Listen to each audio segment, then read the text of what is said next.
السلام علیکم عزیز طلبہ و طالبات، امید ہے کہ آپ سب خیریت سے ہوں گے۔ میں ہوں میر فیضان اور آپ دیکھ رہے ہیں ہمارا یوٹیوب چینل اپنا سر شاعر۔ تو عزیز طلبہ و طالبات، آج کے اس کلاس میں ہم ڈسکس کریں گے غزلیات شہریار۔ تو اس سے پہلے کہ جو بھی غزلیں یا کہ نثری حصے میں جو چیپٹرز آ رہے ہیں وہ ہم نے پڑھا دیے ہیں اور ان کے کوسچن آنسر بھی کرا دیے ہیں۔ آپ ہمارے یوٹیوب چینل کی پلے لسٹ میں جائیں، وہاں 9th کلاس اردو کی پلے لسٹ لگی ہوگی، تو اس میں سے آپ جتنے بھی چیپٹرز ہیں یا کہ ان کے کوسچن آنسر ہیں وہ پڑھ سکتے ہیں۔ تو چلو آج کا کلاس شروع کرتے ہیں بنا وقت گوائے۔ تو ان کی شہر یار کی غزلیات کی ہمیں تشریح کرنی ہے اس میں، تو چلو شروع کرتے ہیں۔ پہلا شعر ہے: زخموں کو رفو کر لیں، دل شاد کریں پھر سے، خوابوں کی کوئی دنیا آباد کریں پھر سے۔ یہ شعر شہریار کی غزل سے لیا گیا ہے۔ اس شعر میں شاعر کہہ رہے ہیں کہ اپنے گزرے ہوئے وقت کی زخموں پر مرہم لگا کر انہیں شادمان کریں اور پھر سے دنیا بسائیں۔ شاعر کو دنیا میں دل بہلانے کا سامان نہیں، اس لیے شاعر خوابوں کی دنیا میں رہنا پسند کرتے ہیں۔ یہ خوابوں ہے، اس کے اوپر نقطہ میں نے ڈال دیے۔ شعر نمبر 2 ہے: مدت ہوئی جینے کا احساس نہیں ہوتا، دل ان سے تقاضا کر بیدار کریں پھر سے۔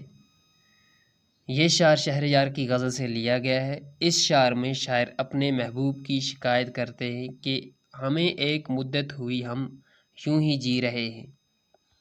تو شاعر یہ بات بھی فرماتا ہے کہ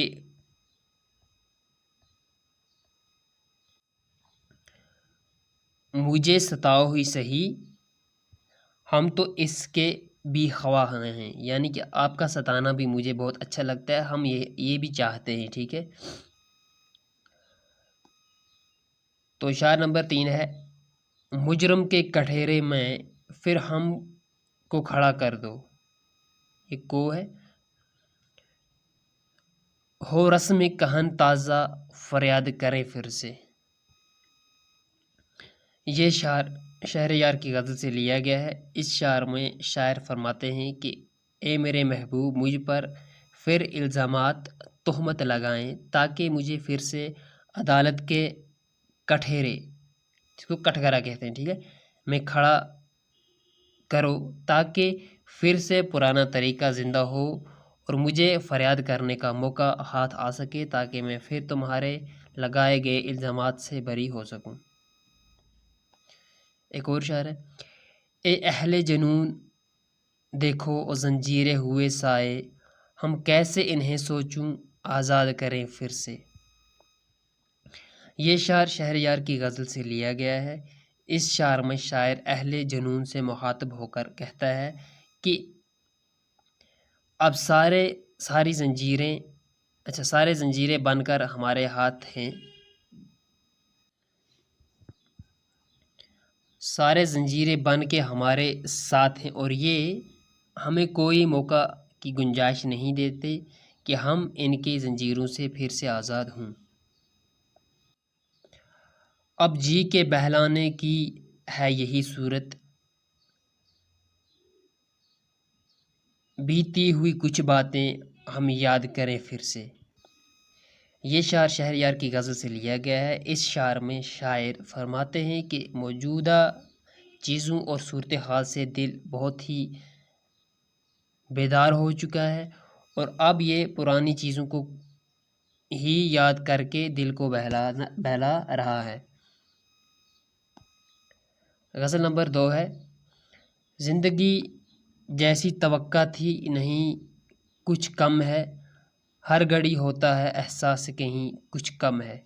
یہ شعر شہریار کی غزل سے لیا گیا ہے۔ اس شعر میں شاعر فرماتے ہیں کہ جیسی زندگی گزارنی میں نے سوچی تھی ویسی یہ بالکل بھی نہیں، اس میں بہت سی کمی یا کہ کمیاں ہیں، ہمیشہ میں مارداڑ لوٹ کھسوٹ دیکھ رہا ہوں اور اس بات کا مجھے احساس ہے۔ ایک اور شعر ہے: گھر کی تعمیر تصویر ہی میں ہو سکتی ہے، اپنے نقشے کے مطابق یہ زمین کچھ کم ہے۔ یہ شعر شہریار کی غزل سے لیا گیا ہے۔ اس شعر میں شاعر فرماتے ہیں کہ میں نے اس زمین پر ایک گھر بنانے کا تصور سوچا تھا، مگر یہ بات سوچ کر نہیں بناتا ہوں کہ گھر اس زمین پر محفوظ نہیں ہے۔ یہاں روز بستیاں اجڑتی ہیں اور اس لیے میں گھر نہیں بناؤں گا۔ بچھڑے لوگوں سے ملاقات کبھی پھر ہوگی، دل میں امید تو کافی ہے، یقین کچھ کم ہے۔ یہ شعر شہریار کی غزل سے لیا گیا ہے۔ اس شعر میں شاعر فرماتے ہیں جو لوگ تقسیم ہندوستان کے وقت بچھڑ چکے ہیں، جو پاکستان کے حصے میں آ چکے ہیں اور جو ہندوستان کے حصے میں آ چکے ہیں، شاید یہ کبھی دوبارہ ملاقات کریں، اور اب اس ملاقات کی امید ہی نہیں، اس بات کی امید ہی ہے نہیں کہ یقین، یعنی کہ صرف امید ہے، یقین نہیں ہے کہ یہ بات ہو سکتی ہے۔